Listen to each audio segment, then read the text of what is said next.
I woke up to my phone buzzing against the nightstand. I didn't check the time at first. I just groaned and whispered, "Please stop," thinking it was another spam alert. When I finally looked, the screen glowed 2:07 a.m. My heart jumped. Ethan never texted this late unless something was wrong. I sat up and said his name out loud like that might summon him or calm me down. My fingers shook as I unlocked my phone. The message was short. One line. No emojis. No nickname. It said, "I think you should know the truth about Ethan." I stared at it and laughed, a dry, broken sound. "This isn't funny," I muttered. I typed back, "Who is this?" Then erased it, then typed it again. My chest felt tight. I told myself it was nothing. People made mistakes. Phones buzzed for no reason. Love didn't disappear at 2:07 in the morning. I thought about Ethan's voice from earlier that night.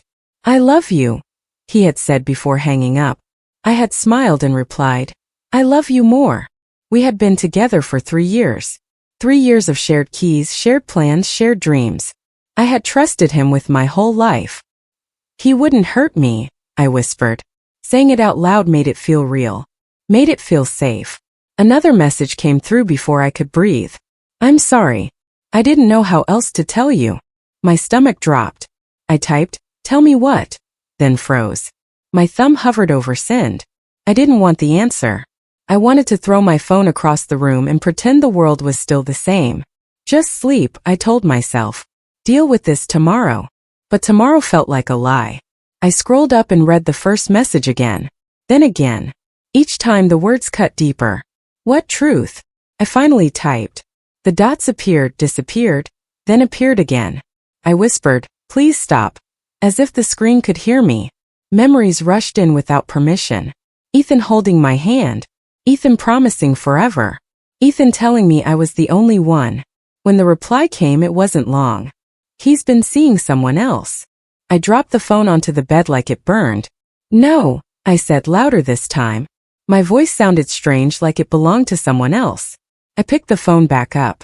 I read the sentence slowly, carefully, like if I understood it enough it would change. It didn't. I shook my head and typed, "You're lying." The response came fast. I wish I was. My vision blurred. I pressed my palm against my chest and tried to breathe. Something inside me cracked, quiet but final. I didn't know who this person was anymore. I didn't know who I was without him.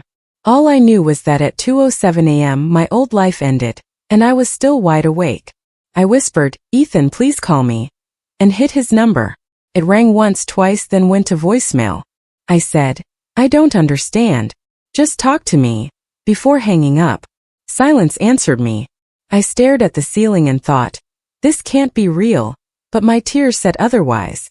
I stayed there listening to my heart break, one beat at a time in the dark, alone again. I kept replaying the past 3 years in my head. "Do you remember the coffee shop?" Ethan had laughed that day.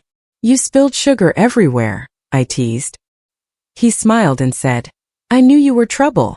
I fell for him right there, thinking trouble meant excitement, not heartbreak, not silence, not lies waiting years later in the dark. "You make me feel safe," I told him once, my head on his chest. He answered, "I've got you. Always." I believed him without question. I trusted him with my fears, my plans, my time. I gave up parts of myself easily. "We'll do it later," I said about dreams, and he nodded like later was promised. Maya never trusted him the way I did. "He avoids things," she warned while stirring her drink. "He dodges questions." I rolled my eyes and said, "You don't see him like I do." She frowned and replied, "I see patterns." I defended him even after she left. I hated doubting love. Ethan spoke about the future like it was solid ground. "We'll get a place with big windows," he said. I smiled and replied, "And a quiet kitchen." He squeezed my hand and promised, "I'll make it happen." I let his confidence replace my caution. I stopped asking for proof because trust felt easier. After the message, I argued with myself. "He wouldn't cheat," I whispered. "There's another explanation." My phone felt heavy. Another notification buzzed. I flinched. "Please stop," I said, but I still looked. It wasn't an apology. It was a name I didn't know. I stared at it and whispered, "This wasn't a mistake." My voice shook. My chest hurt. I didn't want details, but I needed them. I typed deleted, typed again. How long? I asked. The reply came slow, cruel. Long enough. My hands went cold. I thought about every night, he said. Sleep well. Every morning, he said. Miss you already. I said his name out loud and felt foolish. I trusted you, I whispered to the room. My heart sank heavy and final. The message wasn't wrong. It was honest. And that truth hurt most. I opened the screenshot with shaking fingers. This can't be real, I whispered. The image showed Ethan's name at the top and messages underneath that didn't belong to me. Who is Lena? I said out loud. Her name stared back at me, sharp and unfamiliar, like it wanted to cut me. I read every line slowly, hating myself for it. You make me feel alive, Ethan had written to her. I laughed bitterly and said, what was I then? My chest burned. I compared myself to a woman I had never met. Is she prettier? I asked the empty room. Is she easier to love? The questions piled up without answers. I texted him. Who is Lena? The message sent instantly, but the reply didn't come. I watched the screen like it might speak. Minutes passed. Answer me, I typed. My hands were cold. My heart was loud. I remembered nights he said, I'm tired, and ended calls early. Now I knew where that tiredness went. When his dots finally appeared, they vanished again. Don't disappear, I whispered. I felt small, foolish, exposed. I sent another message. Just tell me the truth. Silence followed. I thought about every smile, every promise, every moment I defended him. You made me look stupid, I said through clenched teeth. He finally replied, it's not what you think. I laughed loud and broken. Then explain it, I wrote. My phone buzzed again, then stopped. I waited. My hands shook harder. Say something, I begged. My pride slipped away, replaced by desperation I hated. No explanation came. Only quiet. I stared at the screenshot again and realized betrayal didn't scream. It didn't crash. It waited patiently. It typed softly. It hid behind delays and excuses. I hugged myself and whispered, I see it now. My body trembled as the truth settled in. I wasn't imagining it. I was losing him and he was already gone. I sat on the edge of my bed and said, how long? To no one. My voice sounded thin. I checked the time again. Still late. Still dark. I imagined them laughing. I imagined him choosing her. Was I ever enough? I asked. The room stayed silent. I typed again, slower this time. Tell me everything. I waited. The dots appeared, stopped, appeared again. My stomach twisted. Don't lie, I added. My phone stayed still. I felt the weight of knowing. Not everything needed words. Some truths lived in silence. I wiped my face and whispered, I trusted you. I remembered saying, promise me, and hearing, I promise, so easily. I believed him. That belief cracked open inside me. I understood then. This wasn't an accident. It was a choice. His choice. My hands wouldn't stop shaking. I pressed the phone to my chest and breathed. This hurts, I admitted. The pain felt sharp, clean, honest. I knew sleep wouldn't come. I knew nothing would be the same. I stared at the screen one last time. I see you, I whispered. The woman behind the screen had a name now. Lena. It echoed in my head. Quiet. Permanent. Cruel. I closed my eyes as my body shook. Betrayal didn't shout. It waited. In the darkness, I finally understood how softly a heart can break without anyone hearing it happen. Ever. My phone rang after hours of silence. I stared at the screen and whispered, so now you call. I answered and said, talk. He breathed into the phone and said my name like it was fragile. I didn't know how to tell you, he started. I replied, you found time to lie. He paused, then said, it just happened. My chest tightened. No, I snapped, choices happen. He sighed and said, I never meant to hurt you. I laughed, sharp and bitter. That was the only thing you did. He tried again. I care about you. I asked, enough to stop? Silence followed. I pressed the phone closer and said, say it. He whispered, I didn't think it would go this far. My voice cracked as I said, you thought nothing because I trusted you. He admitted seeing her, said it started small, said it wasn't planned. You always explain, I told him. You never own it. He replied. I'm human. I answered. So am I, and I'm bleeding. He mentioned Daniel, said. He knew everything. My stomach dropped. Your friend knew? I asked. Ethan said. He told me to be honest. I shook my head. So honesty came late, I said. After damage. He kept talking, filling space with excuses. I was confused, he said. I felt pressure. I cut in. You felt selfish. He went quiet. I heard him swallow. I didn't want to lose you, he said. I replied. You already did. My hands shook. My heart pounded. Do you love her? I asked. He hesitated. That pause was louder than any answer. I don't know, he said finally. I closed my eyes. You knew when you chose her, I replied. He said my name again, softer. Please don't hang up. I said. I'm already gone. He tried apologizing, listing regrets, promising change. Each word felt hollow. You sound sorry, I said. Not honest. He whispered. What do you want me to do? I answered. Nothing. That's what you do best. I remembered our plans, our jokes, the future we built with words. Was any of it real? I asked. He said. It mattered to me. I replied. Not enough. My chest hurt. My eyes burned. I felt rage rise under grief. You broke me, I said. He answered. I never meant to. I snapped. Intent doesn't erase damage. He begged me to stay on the line. I can fix this, he said. I shook my head and whispered.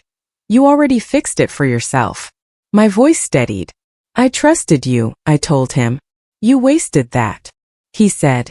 I'm sorry. I replied. Sorry doesn't rebuild a life. I heard him breathe again, uneven. Goodbye, I said. I ended the call before he could respond. The room felt too quiet. I stared at my phone and realized the future I planned was gone. Not fading. Gone. I stopped answering messages. I told myself just one day. Then another passed. I'm fine, I whispered to no one. The silence answered back. I stayed in bed and said, it doesn't hurt. Even when it did. My phone lit up with Maya's name. I let it ring. When she texted, please talk to me, I replied, I need space. What I meant was, I don't know who I am. Maya knocked on my door 2 days later. Open up, she said. I leaned against the door and replied, I'm tired. She said, you're hurting. I snapped, you don't know that. She paused, then said softly, I do. I slid down the door and whispered, I can't be around anyone. She answered, you don't have to be strong. I said, I don't know how to be anything else. Nights were worse. I stared at the ceiling and counted hours. Sleep, I ordered myself. My mind refused. I replayed every moment and asked, what did I miss? I blamed my laugh, my trust, my love. If I was enough, I whispered, he wouldn't have looked elsewhere. The thought settled deep and stayed. Silence grew loud. It mocked me. Mrs. Carter caught me in the hallway one morning. Rent's due Friday, she said kindly. I nodded and replied, I know. She smiled and added, life keeps moving. I forced a smile back. After she left, I whispered, mine didn't. The world kept going without checking on me. That hurt more than I expected. Maya called again that night. I'm worried, she said. I replied, don't be. She asked, are you eating? I hesitated. Sometimes I lied. She sighed. You're disappearing. I said, maybe I already did. She went quiet, then said, this wasn't your fault. I answered, it feels like it was. She said, feeling doesn't make it true. I didn't respond. I sat alone and talked to myself. You trusted, I said. You loved. Another voice answered, you were stupid. I hugged my knees and whispered, I should have seen it. I thought about who I was before him and realized I couldn't remember. That scared me. Who am I without us? I asked the room. No one answered. Maya texted, I'm here when you're ready. I stared at it and typed, I don't know when that will be. She replied, that's okay. I cried then, quiet and steady. Grief wasn't loud. It didn't scream. It sat beside me and said, "This is who you are now." I closed my eyes and wondered if I would ever recognize myself again. I woke up and said, "I can't keep doing this." The room didn't answer, but I heard myself clearly. I sat on the edge of the bed and whispered, "Being broken is still a choice." That thought scared me. It also felt honest. I opened my laptop and stared at the email I never replied to. The job offer glowed on the screen. I had turned it down months ago. "Ethan needs me," I had said back then. I laughed now and said, "He doesn't need anything." Maya called while I was staring. "You sound different," she said. I replied, "I think I'm tired of disappearing." She paused. "What are you doing?" I answered, "I'm choosing me." She smiled through the phone. "About time." I felt my chest loosen just a little. I emailed back with shaking hands. "I'd like to accept," I typed. When I hit send, my heart raced. "This isn't revenge," I told myself. "This is survival." The confirmation came fast. I whispered, "Okay," like I needed permission. Something inside me shifted. It wasn't hope yet, but it wasn't despair either. My first day felt unreal. I sat at my desk and said, "Just breathe." A voice beside me said, "First days are rough." I looked up and said, "Is it that obvious?" He smiled slightly. "Only because I remember mine." "I'm Ryan," he added. "I'm new too," I replied. He nodded. "Then we'll figure it out." We worked quietly for a while. I dropped my pen and muttered, "Great." Ryan picked it up and said, "Happens to everyone." I shrugged. "I'm not great at pretending I'm fine." He looked at me and said, "You don't have to pretend." That surprised me. "Most people expect it," I said. He replied, "I don't." At lunch he asked, "Coffee or silence?" I laughed softly. "Silence sounds perfect." He smiled. "Same." We sat without pressure. No questions. No pity. I realized my shoulders weren't tense. That felt new. Later he said, "You're good at this." I frowned.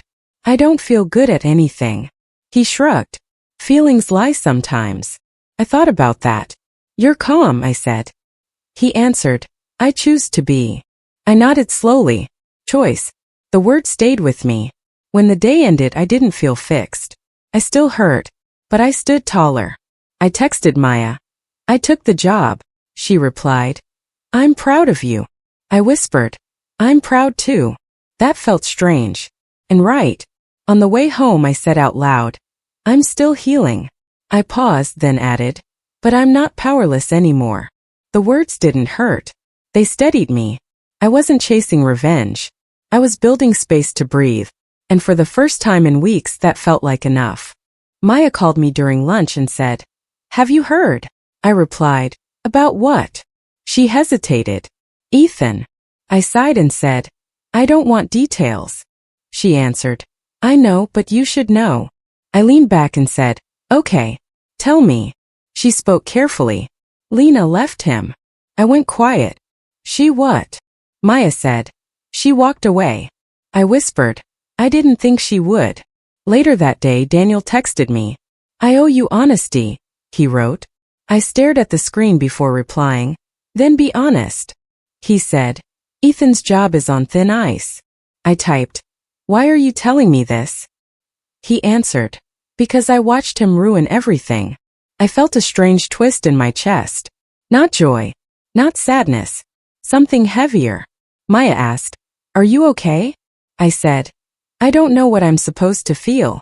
She replied, "You don't have to feel anything." I thought about that. "I'm not happy," I said.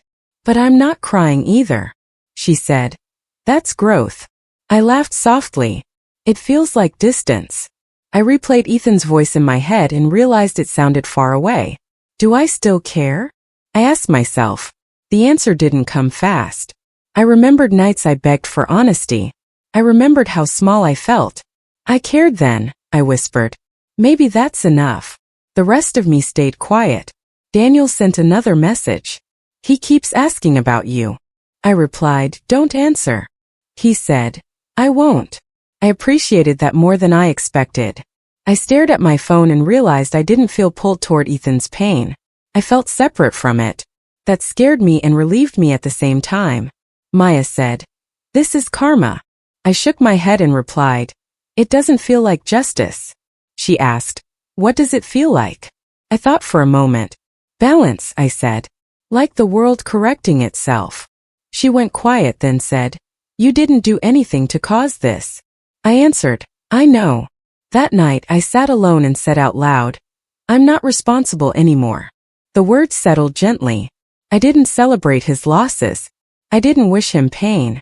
I just noticed the shift. He was no longer above the damage he caused. Neither was I beneath it. I checked my phone one last time. No missed calls. No apologies. I felt calm. Karma didn't knock. It didn't warn. It moved quietly, doing what I couldn't. I realized then that healing wasn't loud either. It happened in silence, in space, in moments where I didn't rush to feel. And that felt right. I agreed to meet him after he texted, "Can we talk?" I replied, "Once." When I arrived, he stood up fast and said, "Thank you for coming." I sat and answered, "Say what you need to say." He looked nervous. "I messed up," he said. I nodded. "I know." He frowned. "You're calm." I said, "I learned." He tried to smile. "I miss you." I replied, "Missing me isn't loving me." He swallowed. "I've been thinking about us."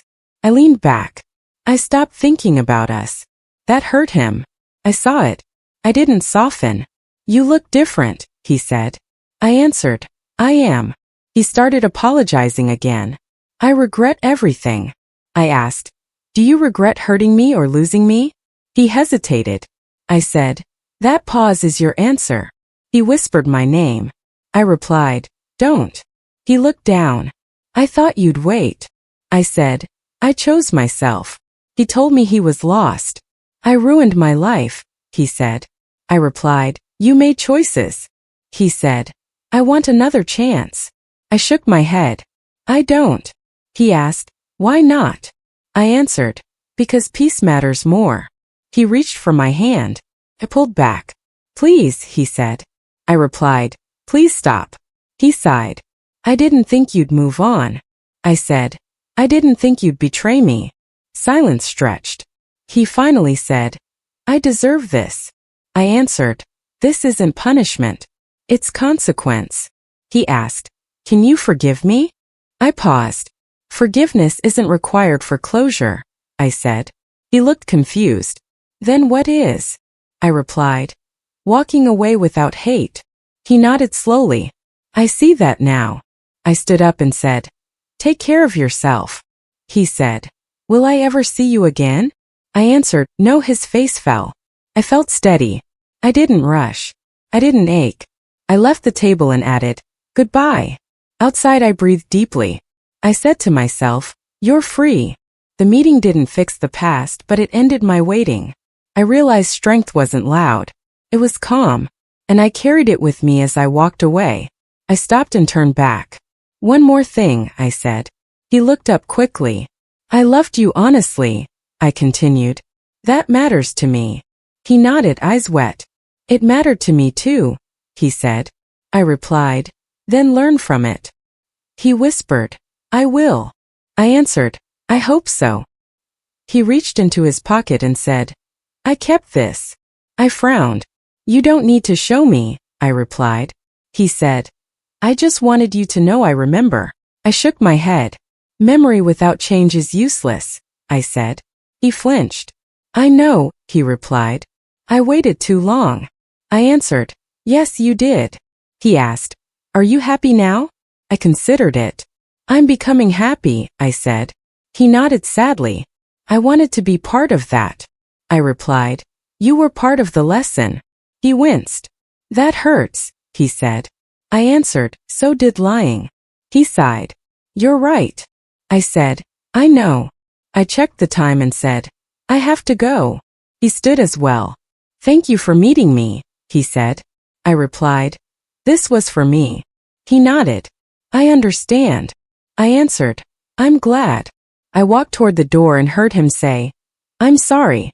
I didn't turn around. "I know," I replied. The door opened easily. I stepped through and thought, "This is enough." My heart stayed steady. My hand stayed calm. I didn't look back.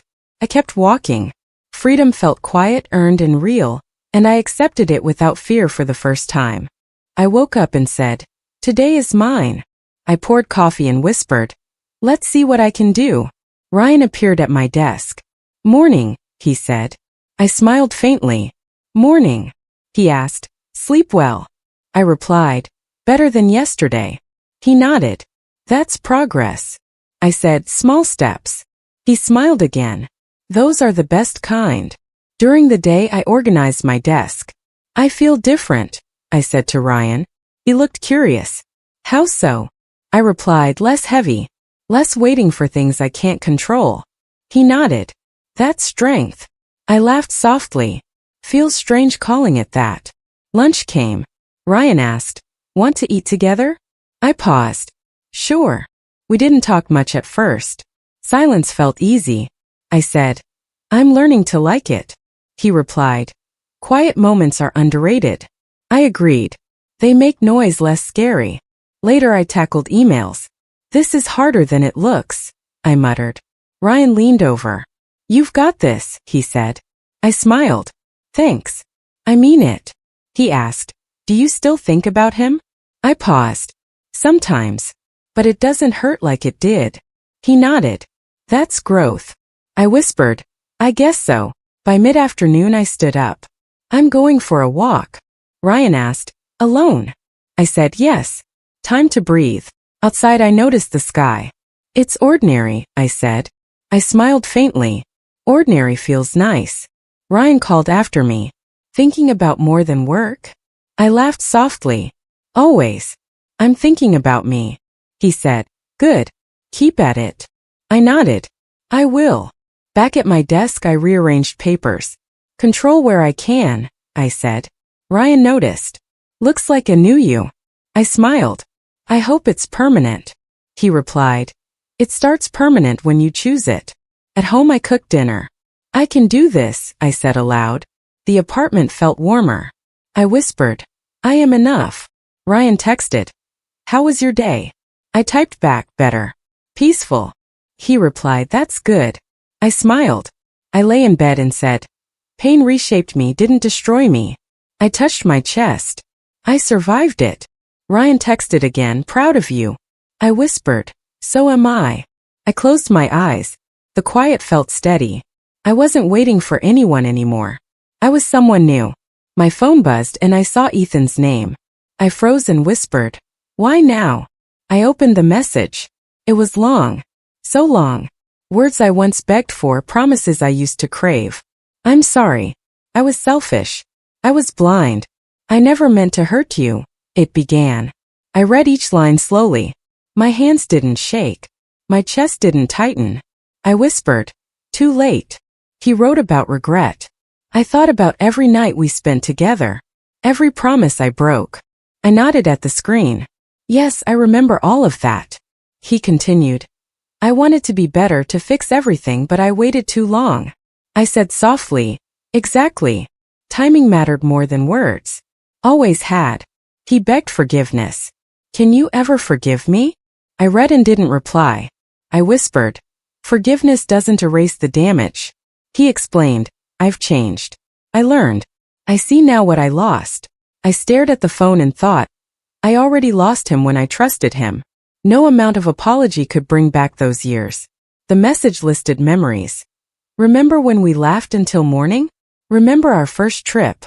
I typed in my mind, "Yes, I remember. That's why it hurts." But I didn't send anything.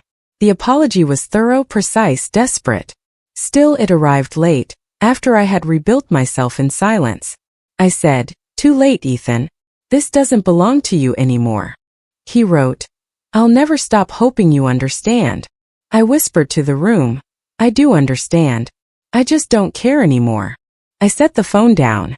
His words were heavy but powerless now. I realized closure wasn't about reply or reconciliation. It was about letting go. Timing mattered. His timing failed. Mine succeeded. I thought about my mornings now, my walkas, the quiet coffee. I said, "I control my life, not him." The past didn't creep back. The phone glowed silently, a reminder of what I survived. I whispered. This is mine now. I felt calm. I didn't need to answer. I didn't need to revisit. The apology was empty in my hands. Maya called later. Are you okay? I said. I'm free. She asked. Even after his message? I smiled softly. Especially after. I realized peace wasn't about what he said, but when I heard it. I whispered, he's gone. My hands rested. My chest relaxed. The past no longer ruled me. I had my life back. I was walking down the street when I saw him. Ethan. He looked smaller somehow, like the weight of his mistakes had shrunk him. I whispered, is that really him? My chest stayed calm. No fluttering. No anger. Just stillness. He noticed me and froze. Hey, he said, uncertain. I replied, hello. My voice didn't shake. I didn't want it to. His eyes darted away. You look different, he said. I smiled faintly. So do you. He winced. I didn't offer more. I didn't need to. He tried to fill the silence. I've been thinking about. I interrupted softly. You don't need to explain. He swallowed. I held up a hand. It's fine. I know everything. He nodded slowly. I'm sorry. I answered. I know. That was all. That was enough. I noticed the way he shifted, uncomfortable, smaller still. I didn't feel triumph. I didn't feel hatred. I felt free. I whispered to myself, healing is the real justice. The thought settled deep in my chest. It wasn't loud. It wasn't flashy. It was quiet and strong. He glanced at me again. Do you forgive me? I shook my head lightly. I don't need to, I said. I'm fine. He blinked. But aren't you angry? I smiled faintly. Anger isn't mine anymore. He looked stunned. I said. I moved on in silence. He exhaled finally. I don't know how to fix anything, he admitted. I whispered. Some things can't be fixed. But they can end. He nodded, understanding more than he could say. I walked past him slowly, my steps steady. He didn't follow. He didn't try. And that was fine. I said softly, this is enough. I felt my chest expand with calm I hadn't known I could feel. Maya had called earlier. I remembered her words. Your strength is quiet but real. I whispered to myself. She was right. I didn't look back. The street stretched ahead, empty and bright. I smiled faintly and thought, this is justice. Silent, steady mine. No revenge. No malice. Only the quiet victory of survival. I walked on, feeling taller, lighter, and finally at peace. The phone buzzed at 2 a.m. I reached for it slowly, whispering, not afraid this time. My thumb hovered over the screen. I saw a message from an unknown number. I opened it. It was nothing urgent, nothing threatening. I smiled faintly and said, just a message. Just words. I thought about the messages that came before, the one at 2:07 that changed everything. That was me breaking, I whispered. My chest felt steady now. No tremble, no panic. I typed a quick reply to the stranger. Got it. Thanks. Felt simple. Ordinary. I realized how ordinary felt like freedom. I leaned back and said softly, I survived that night. I survived the heartbreak. The memory of Ethan's betrayal came and passed like a shadow. I didn't reach for anger. I didn't reach for tears. I whispered, I'm still here. I'm still me. Maya had texted earlier. Sleep well, strong one. I replied, I am. Her words warmed me. I realized I didn't need anyone to validate my strength. I felt it in my chest, quiet but undeniable. I earned this, I said. This peace. This calm. I thought about Lena, about Ethan, about the nights I couldn't breathe. I whispered, you don't define me. Your choices aren't mine to carry. I felt a small laugh escape. I am bigger than betrayal. I am bigger than loss. I checked the clock. 2:15 a.m. I whispered, time keeps moving. So do I. My phone sat beside me, harmless. I realized the power had shifted completely. I could read anything now and stay grounded. Words only have the meaning I give them, I said. Nothing more. Nothing less. I thought about the life I'd rebuilt, the job I chose, the routines I created, the small victories I celebrated. I whispered, I'm proud of myself. I choose myself. My chest swelled slightly, but it wasn't arrogance. It was recognition. Recognition of survival, resilience, and strength. I closed my eyes. I trusted, I loved, I hurt. And I healed, I said. All by myself, all on my own terms. I felt my heartbeat, steady and confident. I didn't need closure from anyone else. I had it within me. I reached over and set the phone down. I whispered, I am enough. I am strong. I am free. My lips curved in a quiet smile. The room stayed dark, calm, and still. I felt the triumph in silence. No words, no messages, no apologies could touch me now. I lay back, eyes closed, and said softly, this is mine. My life. My choices. My strength. The past was distant, harmless. The future felt open. And for the first time, 2 a.m. didn't scare me. It welcomed me.